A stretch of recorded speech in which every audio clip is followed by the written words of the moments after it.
Hey everyone, before we dive into today's topic, don't forget to subscribe to the channel and hit that notification bell to stay updated on the latest news. Today, we're looking at a major trade development. President Trump has imposed tariffs on Canada, Mexico, and China. This move has sparked concern as it threatens to impact Canada's economy and strain our long-standing relationship with the US. Let's break it down and discuss the potential consequences of these tariffs, as well as how Prime Minister Trudeau has responded. President Trump signed an executive order authorizing a 25% tariff on imports from Canada and Mexico, and a 10% tariff on imports from China.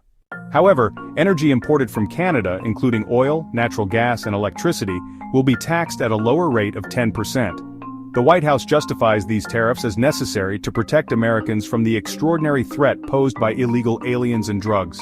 This justification has raised questions, as Canada has long been a strong ally of the US, standing by their side in military conflicts and providing aid during crises. Less than 1% of fentanyl and illegal border crossings into the US originate from Canada, as Prime Minister Trudeau pointed out. Many see these tariffs as more about economic strategy than security concerns. These tariffs appear to be part of a broader push to protect American industries and encourage domestic production. However, tariffs are essentially taxes that get passed on to businesses and consumers, driving up costs. Instead of boosting economic strength, they risk disrupting trade, increasing prices, and affecting jobs on both sides of the border. The US is imposing harsher tariffs on Canada and Mexico, 25%, than on China, which is 10%. This raises questions about trade priorities and long-term economic strategies. The decision to target close allies with steeper tariffs than a key economic competitor has left many wondering about the broader implications of this approach. The Canadian government has announced retaliatory tariffs on $155 billion worth of American goods, including orange juice, peanut butter, wine, and much more. While standing up for Canadian interests is important, Trudeau's response has been reactionary rather than strategic.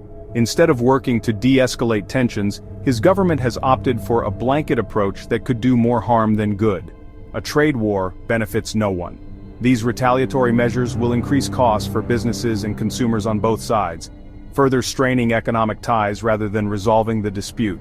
Trudeau's insistence on retaliatory tariffs without a clear plan for resolution may lead to prolonged economic instability.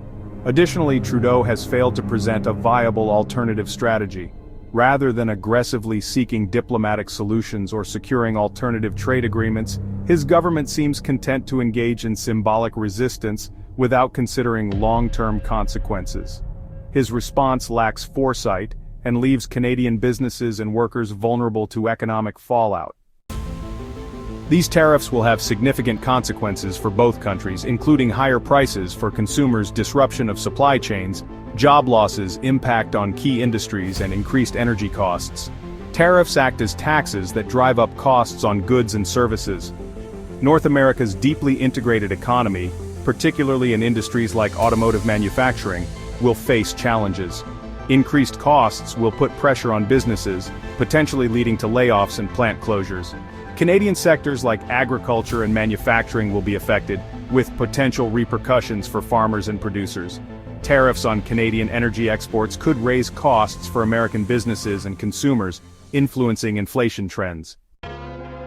The response to these tariffs shouldn't just be retaliation. We need a strategic approach. Canada must focus on diplomatic efforts, working with American businesses and lawmakers who understand the value of free trade. The U.S. economy relies heavily on trade with Canada, and maintaining open dialogue will be essential. In addition, diversifying trade relationships should be a priority. Relying too heavily on the U.S. leaves Canada vulnerable to policy shifts. Strengthening ties with Europe and Asia could provide alternative markets, reducing dependence on a single trade partner. Trudeau should also be working more closely with key stakeholders in the U.S. who oppose these tariffs, including American business leaders and lawmakers who understand the damage a trade war can cause. Instead, his government has taken an approach that appears more focused on political posturing than practical solutions. These tariffs introduce uncertainty and economic challenges for both Canada and the U.S. Rather than escalating tensions, the focus should be on finding solutions that support stable trade and economic cooperation. Canada must continue to stand up for its interests while also seeking opportunities to strengthen its economic position. However, Trudeau's approach has been reactionary and lacks a clear long-term strategy. Canada needs leadership that prioritizes results over rhetoric. What do you think about these tariffs and their impact on Canada? Let us know in the comments below, and don't forget to subscribe for more updates on important news stories. See you in the next video.